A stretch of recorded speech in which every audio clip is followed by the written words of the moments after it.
Talks. Welcome back to Heels, Pops, and Chair Shots Wrestling's Entertainment Champions. Breakups and makeups, brand new faces in the PC, and a whole lot of more action in the room where it happens. But first, let's see who's making their way to the ring. Oh, yeah. It's Mischief. You heard? Let's get it. Yo. JP Savage. They just don't want to bounce with me, though. Oh, man, someone's got to bow down. JP, my brother, you looking extra fresh these days, Poppy. How you living? I'm living fantastically. I am an individual that has no shame, an individual that has all of his self-respect, an individual that says what's on his mind and says it with his chest. And I tell you right now, make sure to subscribe and like Heels, Pops, and Chair Shots HPC2 Sweet on IG and Twitter. You already know.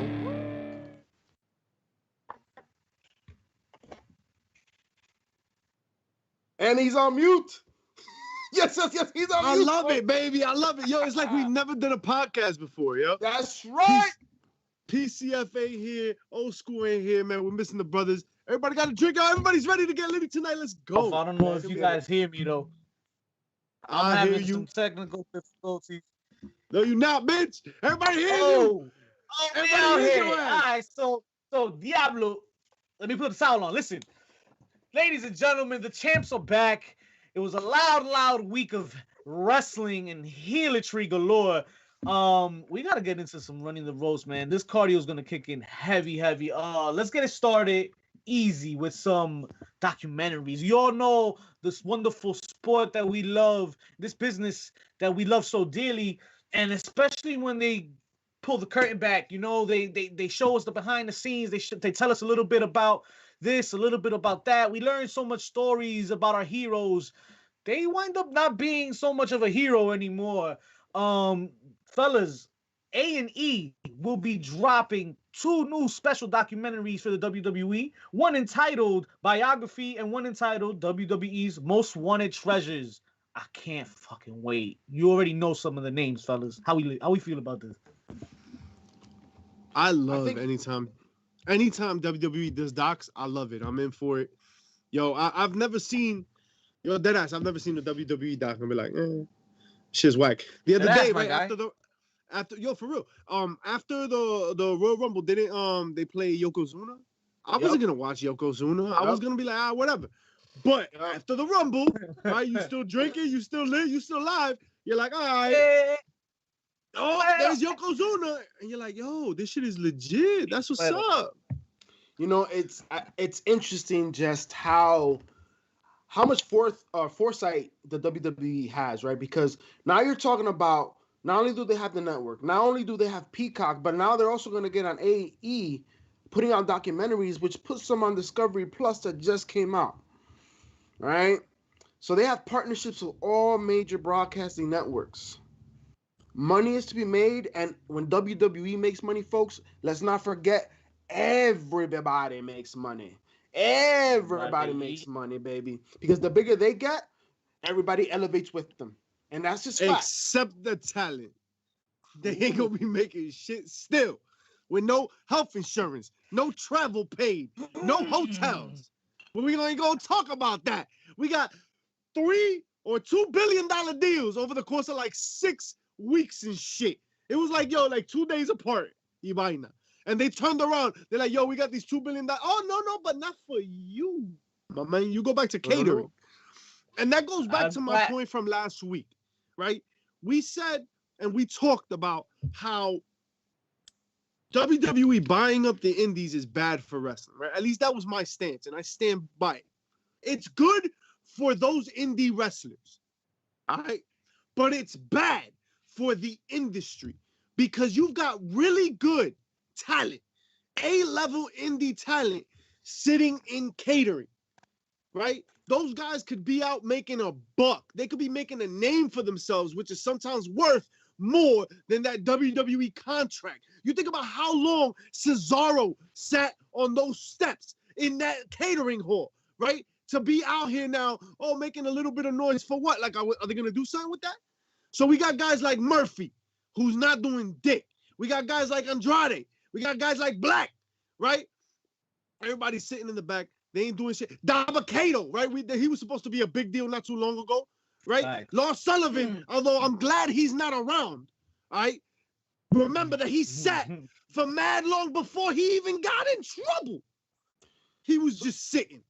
So my point is like, yo, you keep snatching up the indie guys to sit and do dick. And what's interesting about the documentary part of all this is that like now all these guys are documentary extras. And at least there's money there. The possibility of doing that. I remember guys on Total Divas were trying to get on Total Divas so they could get a Total Divas check. Right? And it was just about like interacting with the girls on Total Divas so that you could be on TV and get a check. So if A&E has some sort of deal like that, where like these guys are gonna get paid to be on in the back, then that's cool. And then great. Then this Peacock money does roll down second hand. Doesn't roll down first hand. I don't see anybody getting raises. Right? Nah, not yet. Not yet. But but if it does create those secondary opportunities, then that's what's up. The only problem with that, the only problem with that is that motherfuckers don't get to rest for shit now. Like the camera's following you the whole goddamn time. Like it doesn't matter. Like those things hasn't done shit. Right? That camera's probably been following him for 2 years, just bored as hell. Like, yo, what are you tweeting now? All right. Right? Like Murphy, like, yo. How does it differentiate from an episode of Cops? You know what I'm saying? Like, yo, it ain't nothing. It ain't nothing. And Mischief, unfortunately, I have to put you in the same section as somebody named Shad Gregory Moss. Yo, don't you disagree with you. I have to disagree with you because you are here complaining about people eating and catering, but the matter of fact is, the reality indeed is, long time I haven't said that. Tell him. You got signings like Taya Valkyrie. It tells you that that's still the place to be. That's still the check to collect. And let's not forget, it is the place to be because, once again, foresight, the light at the end of the tunnel.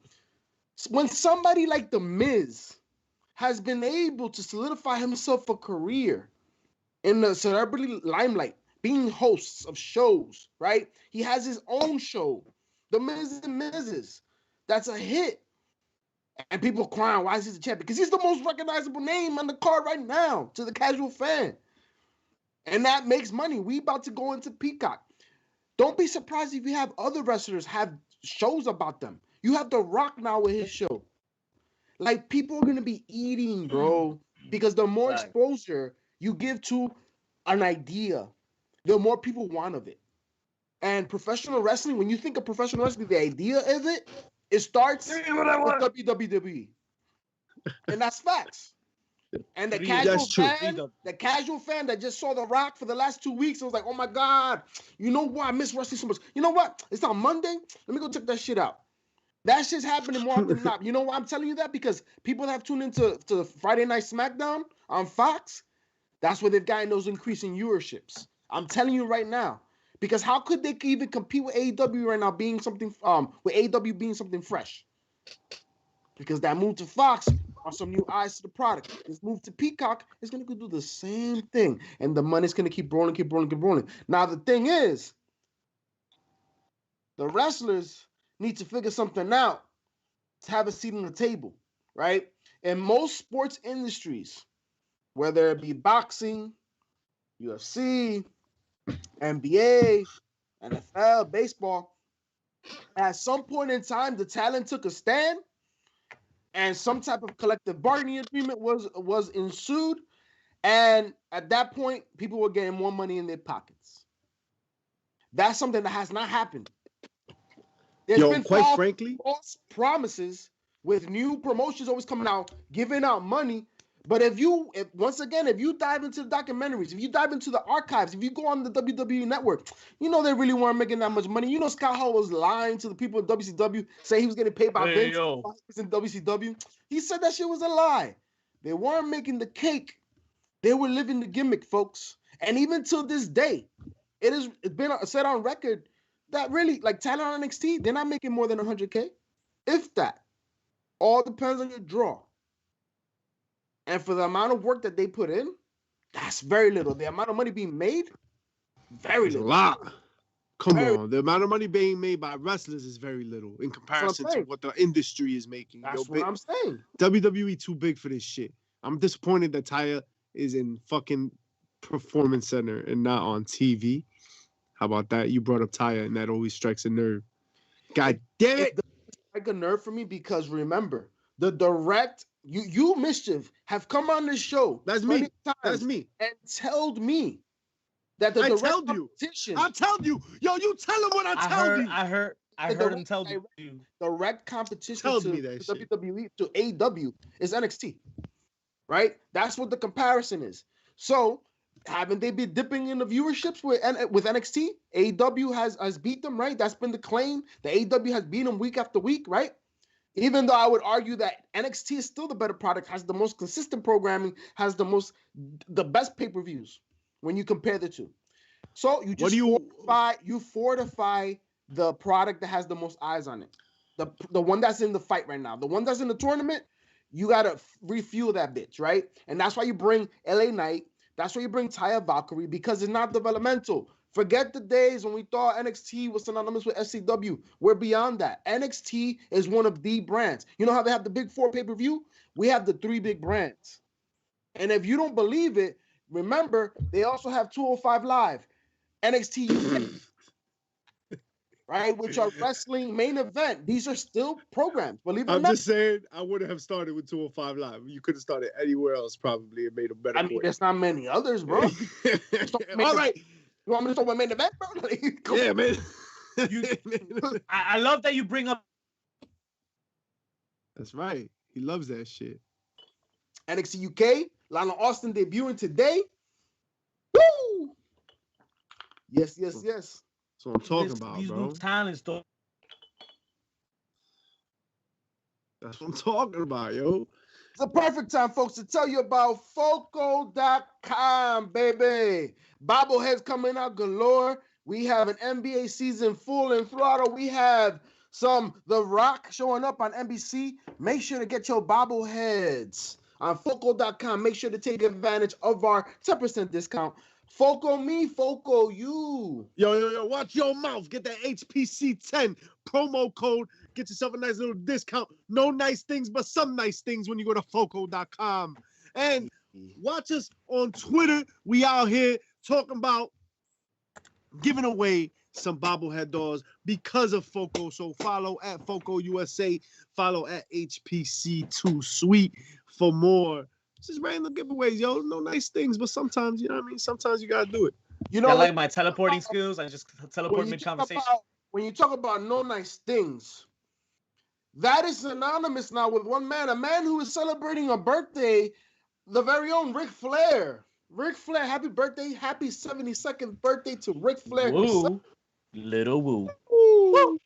And I always give him a shout out because he's the man that went up against, Jack Veneno and DR. My goodness. And I posted on his birthday. And on his birthday. I also, yes, on his birthday. Goddammit, that's he one of the lost most the eyes on. strap. And I want to say that I also a bitch. I encourage Dark Side of the Ring to make an episode about that situation.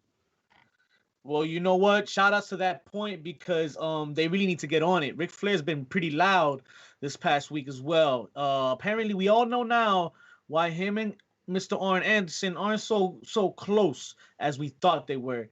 Apparently, Rick opened up in an interview and let loose and said that he respects the 4 Horsemen, each and every single one of them, but as wrestling talents, they should all be inducted as separate Hall of Fame entries, but none of which have reached out in his time of need, multiple times of need at that.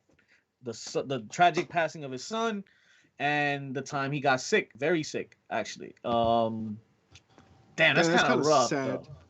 Yeah. Isn't that sad? Like, yo, not even like your coworker. Like, yo, like, damn. Like, yo, you guys were in a team. Like, you guys are legendary. Like, you want to assume that everybody's cool, right? But like, so I think what we're really not understanding here is that you reap what you sow.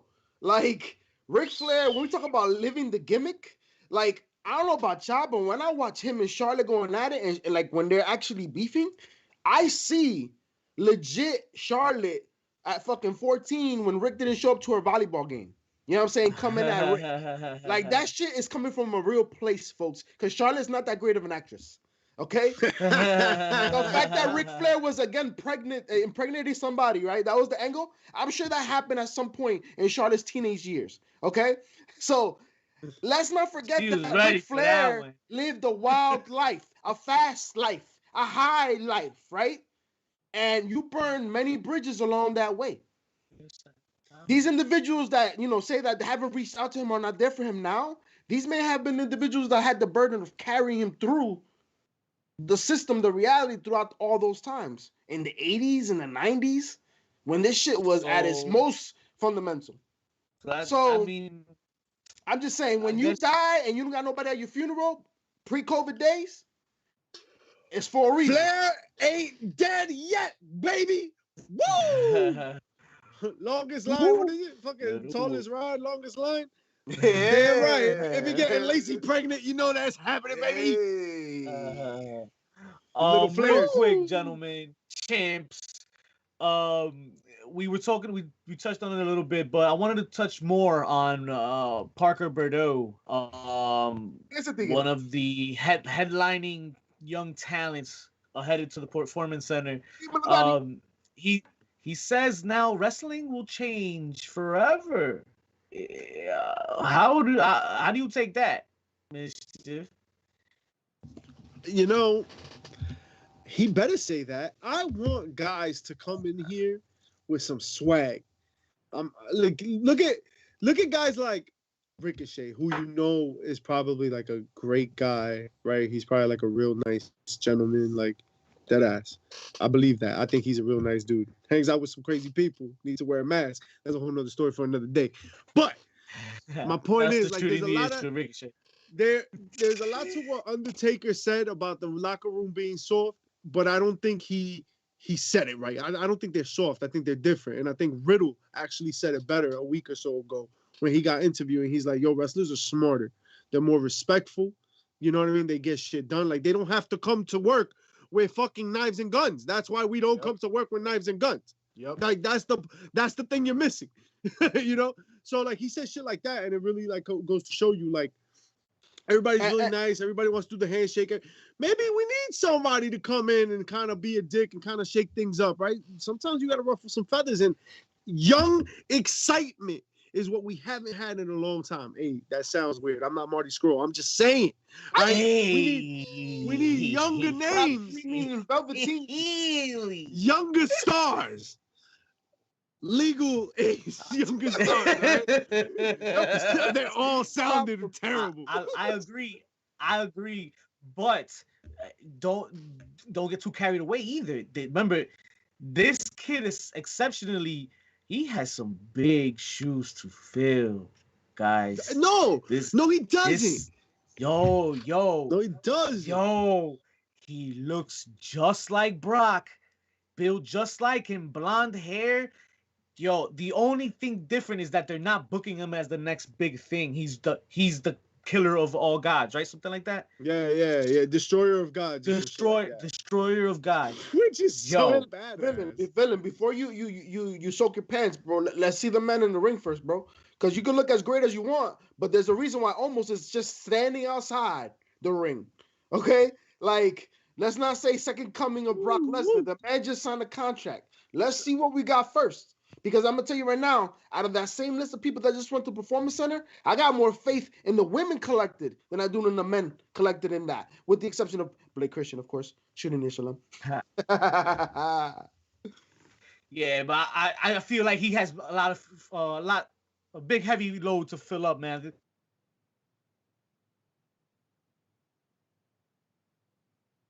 Yeah. Because...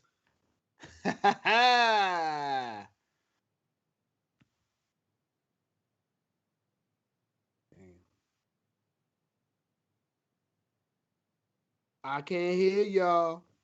I can't hear you. Me neither, dog. Me neither. That's what I'm talking about. He doesn't need to be a Brock. He doesn't need to fill those shoes. I just feel the fans are gonna go crazy with it. They're gonna take it and they're gonna put pressure on this kid. I feel the pressure's gonna come his way at some point. I mean, even if it does, and shit, it should. If you're talking this garbage, if you're saying you're the next big thing, like if you're talking like that, if you're the destroyer of gods, you better back it. And I think he will. But I don't think he needs to be a Brock. But I get the visual. Like, I get it. He looks more like Brock than Brock's daughter. Yo, he is like, and Brock's daughter looks just like Brock. Just like him. Like, I was like, that's a wow. She looks just like him. She looks just like him. But you know, the one thing at least he should be confident in is that when you talk about wrestlers being smarter today, right? Let's understand who has a hand on that as well. The WWE, they made the shift. When you compare the WWE from the 80s compared to WWE today, there's been a continual growth and shift to a corporate company, right? To a professional environment. You know, that's why when we've talked to talent that have been in the E or have had trials with the E, they mention how professional it is. Like, they got the state-of-the-art everything. You know, you're getting the best of the best instructors, the best, and that's what you're getting. So he at least is in the right place to ensure a possibility for it to hit. I just hope it doesn't turn into Ryback. Oh, man. From spray-painted, leotards and shit. And you'll be all right, bro. I just don't think. I think he's got an opportunity to kind of be different if he wanted to be. I mean, he's still a beast and he's still a monster. I don't know. Speaking of different, though, I like that you said that word, because different is something that the Big Show is now dealing. Oh, damn, you're not going to talk about the other NXT recruits? That's what I'm saying, though. This man just got a fucking blue chew stuck in his teeth. Listen, and he disappeared, apparently, again. No. You in timeout. Because you're going to skip all the NXT, right? All these new... Yo, we got some exciting new names, right? My bad. I didn't think you were going to do that. My fault. Of course we're going to do that. We got Kira, Meg, because we got so much to do. That's what I'm talking about. There's a lot going on this week. And we got to cover it all. Yo, Kira, Magnan, and Forster. They changed Tyler Valkyrie's name. Don't they own that? She's a TNA, like, fucking, what? Like, don't WWE own, like, why are they doing this? But they got Bronson Reichsteiner. Scott Steiner's his last name sounds Rick Steiner. Rick Steiner's son, baby. You talk about shoes to fill. It's gonna be fun to see this kid.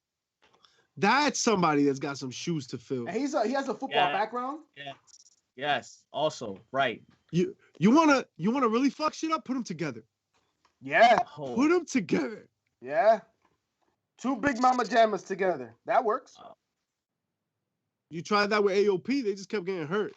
Wrestlers are soft now, apparently. Thank you, Undertaker. Yo, JP, what you doing? Yo, you arm wrestling God, yo? You hotboxing with God? What's up?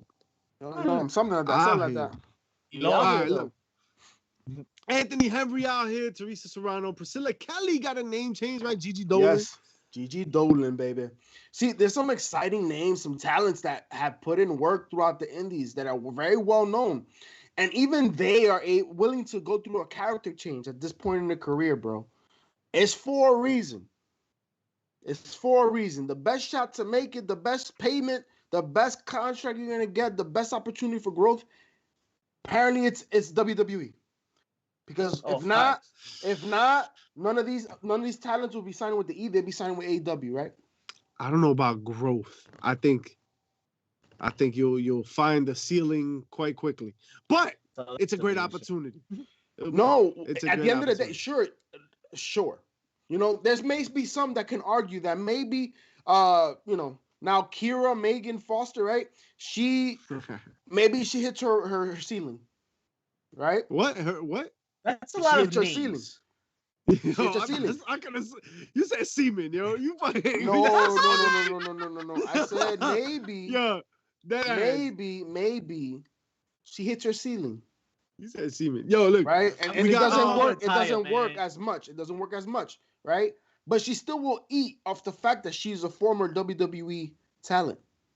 Yeah. And that's the one thing that each and every one of these individuals got. They for now signing this contract, they forever will be promoted as a former WWE talent. So that's growth. Nice. Your pockets get a little bit bigger because you were a former WWE talent when you go through the indie circle. And speaking about the indie circle, we got to talk about a guy who came out killing it in the indies.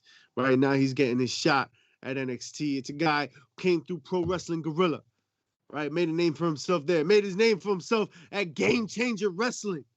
One of the highlight reels of that show, whenever that show goes on, every time that show's been on, the boardwalk shows, the backyard shows, every time Game Changer puts him on the map, woo, he comes out to play. We're talking about our boy Shooting the Ish alum, Blake Christian, out here.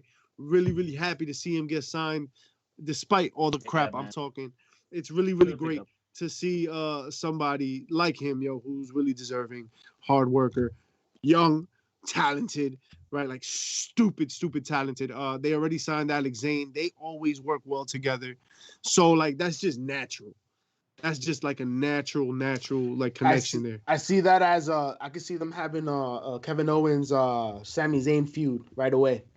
You know what I mean? Like in NXT, like that people just gravitate to, and they've done it a million times, but the new fans haven't seen it, so they're gonna be like, "Holy shit!" You know what I mean? Like I could definitely see that happen. That's a great booking. Yo, a tag team? What? I mean, they got all the moves already. Yo, they've been working together for so long. A chemistry like that, use that shit. Shout out to PCF's alter ego out there. Wow. How about speaking of alter ego, right? Brianna Coda is now known as Cora Jade. We knew that coming in. Yes. New Jersey native Carissa Rivera. That's dope to see her. Taylor Grotto, Joe Ariola. Right. My favorite name of the group. All right. So I mean, it's nice to see that WWE is signing a lot of people, but I just hope that they put them to work. I hope that they do work because the talent's there. But it's the same old story again. This happened the last time they signed the PC. The PC got some more talent. It's just, we were picking them up each and every one of them. You know who's hoping more that they wish they do something with them? These talent that just signed these contracts. They have some faith. They have some faith. And let's not forget, guys, there's a lot of stuff behind the scenes that we don't know about. We were talking about talent not being utilized, and we're in the era of a pandemic. We're in the era of a pandemic.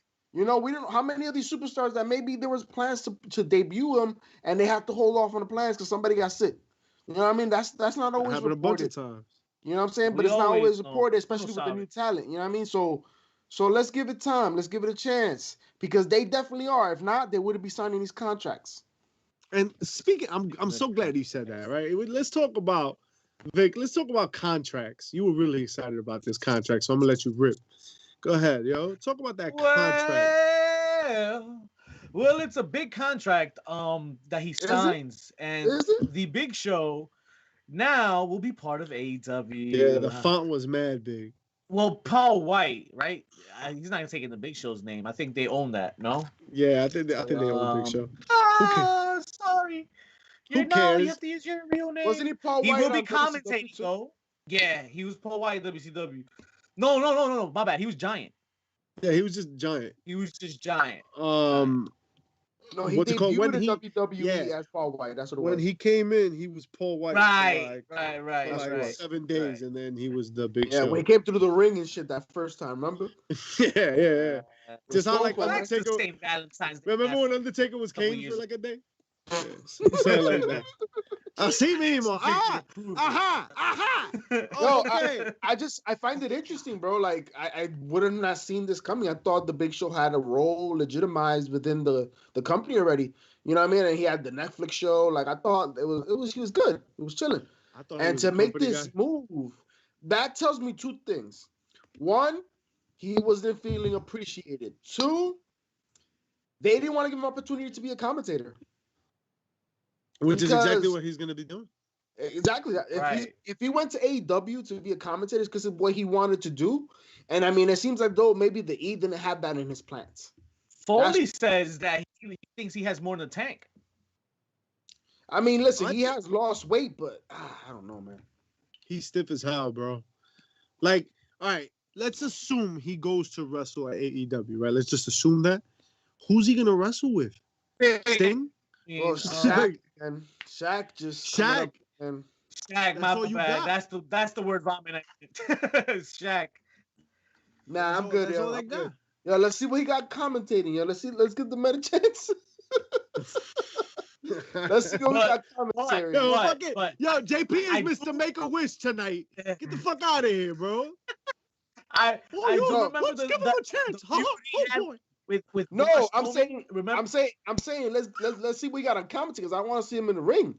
Like, well, you remember the stuff he did with Braun? The last stuff he did? Exactly. No. That was pretty good. It was pretty good. Yeah, if that he one bring some of that and maybe more agile, I could see him. Maybe more agile. There's a lot of getting older. There's a lot of jungle boys. There's a lot of jungle boys he could be tossing around and dinosaurs he can play with out there in AEW. So it's like a little jungle out there. What Luke Perry are you talking about? God damn. I think he's got a good amount. We can tell. Yo, you got like Paul White. I think has a really good mind for the business. I think that he has learned a lot. I think he knows how to work. I mean, he reminds me a lot of Dustin Rhodes, right? In the way that like longevity has like worked in their favor. And I think that has a lot to do with like the way they work their matches, like where they pick their spots. Big Show wasn't always getting suplexed, right? Like that's a big move for a big day. That's a big deal, right? Otherwise, like Big Show kind of collapses, right? Or gets body slammed, but nothing like crazy dangerous. He ain't out here getting powerbombed by Brian Cage. You know what I mean? The most dangerous move in all of wrestling, apparently. Canadian Destroyer. I'll tell you this much: he hasn't been picked up like Bobby Lashley picked up Braun Strowman this week. Yo, like agua, son. Oh my god! Just me, I was like, coño. He ate his Wheaties, bro. Heavy. The one thing that is interesting about this Paul White thing is that nobody like kind of acknowledges the fact that AEW just announced a new show, right? That's and it right. ain't the big show.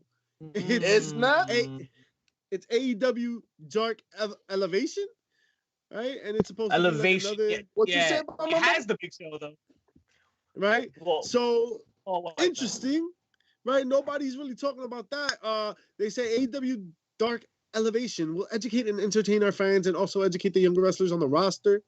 Furthermore, Paul enters AEW as a licensed wrestler. Yeah, no shit. So, hello, there's a chance to wrestle there. Obviously, it's right in the fucking press release. But ring commentator, host, ambassador for AEW, and Elevation apparently is going to be his deal. So it seems as though they're thinking along the lines of what the E does, right? The E just announced that they're getting WWE Evolve happening, right? A legitimate show for developmental talent, right? A lot of the ones that we just talked about will most likely be displayed on that product. So now you have AEW doing the same. And it's interesting because, you know, the one thing AEW has done is been able to bring a lot of indie talent for matches, whether it be on dark shows or on TNT itself. Now that talent doesn't have to essentially leave. Now they can remain in a subcontract, right? And see what happens and kind of get that opportunity to shine. So I'm cool with it. Give it to us. Listen, people want more wrestling. Like, give them more wrestling. Yeah, Mischief is having a fucking heart attack over here. He's going into cardiac arrest because people are in catering. Bro, they're not going hungry, though. They're just in catering. I'm just in catering. I guess there's talent out here going hungry. I guess they have a catering. I guess they have a catering in hip hop. Why isn't JP Warhorse signed to a contract with AEW at this point, right? Maybe this is one thing he could be on to get more eyes on it, right? The more shots you have, the more chance you got of winning, right? Let them work. As long as they're working, as long as they're out there working and you're making, like, you only really make money when you're out there working. And if you're worth a damn, then you should be out there working because everybody knows your value. Right? Mm-hmm. Nobody knows your value more than you. There's a lot of people worth the damn that aren't. And you know who knows? That's what I'm saying. You know, there's somebody out there that does know about value. you know, Mr. Boweezy, because he values what I have to say and knows that he doesn't have much to stand on to come on this show, to come in front of the bad guys and explain himself. Yo, He's out here, yo, causing drama. Our very own Chris Bay coming for Chris Bay's neck, and Chris Bay's like, dog, step in the ring first before you start talking all this smack. You know, Bow Wow has forgotten about paying your dues. You know what I mean? Bad Bunny out here saying he's trying to do professional wrestling for the rest of his life. Bad Bunny making a celebrity spot. Winning 24/7 champion. You think Bow Wow can pass by and visit the Bay Area? Listen, if he wants to get dominated, if he wants to get taught a lesson by a younger man, absolutely. Bow Wow needs to pass by here first. But he has to talk about that. He needs to come by here first. Because you know what? I don't get Bow Wow here acting tough, right? Listen, Bow Wow's been a babyface his whole life. What movie has he done? What entertainment aspect has he ever exercised his healertry? And don't give me Love and Hip Hop, please. Right? Don't give me that. Don't give me that. I mean, listen, the fact of the matter is, Bow Wow was the only man of color in Fast and Furious Tokyo Drift, and he was the punk. You know what I'm saying? Like, come on. Come on.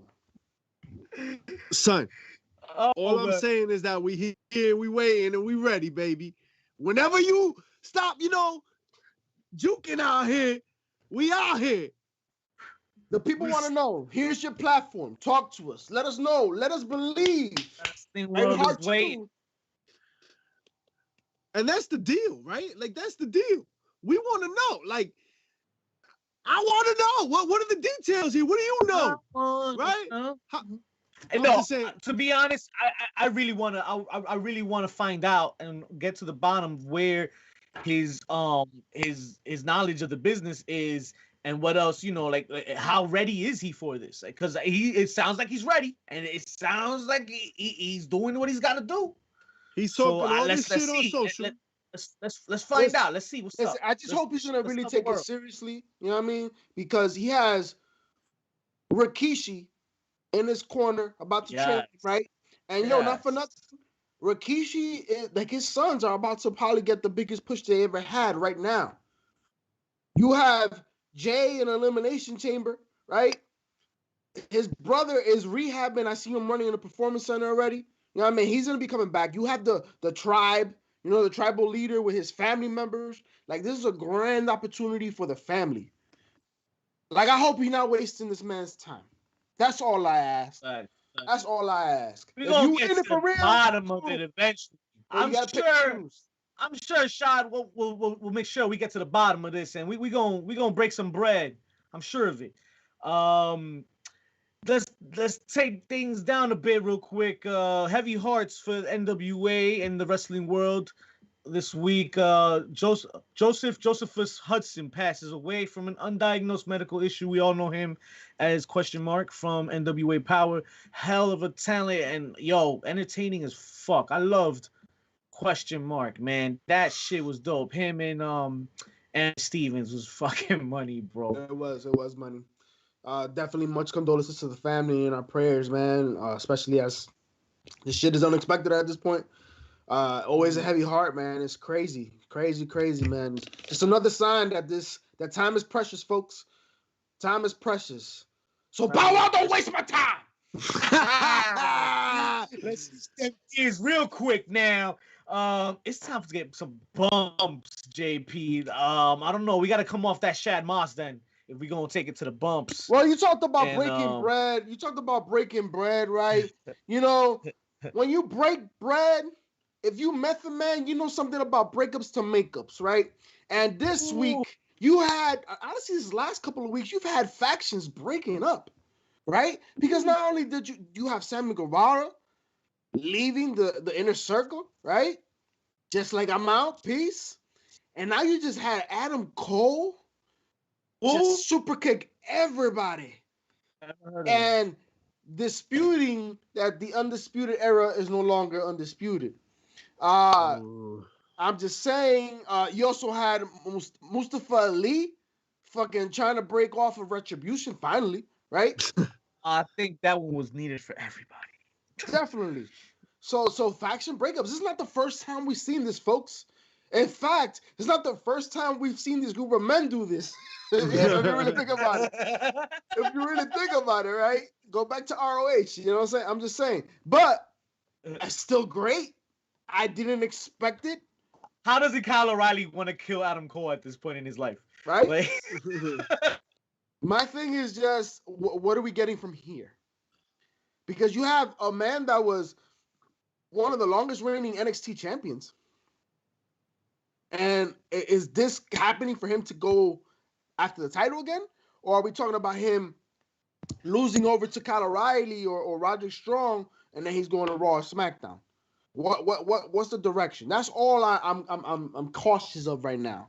That's the only thing. Because continuity is not in the recipe book that the WWE cooks with. You ain't lying. You ain't lying.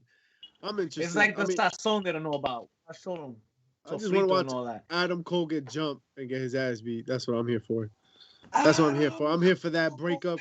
But there's other faction breakups to talk about. So let's bump on that. Let's talk about that. We got one of the biggest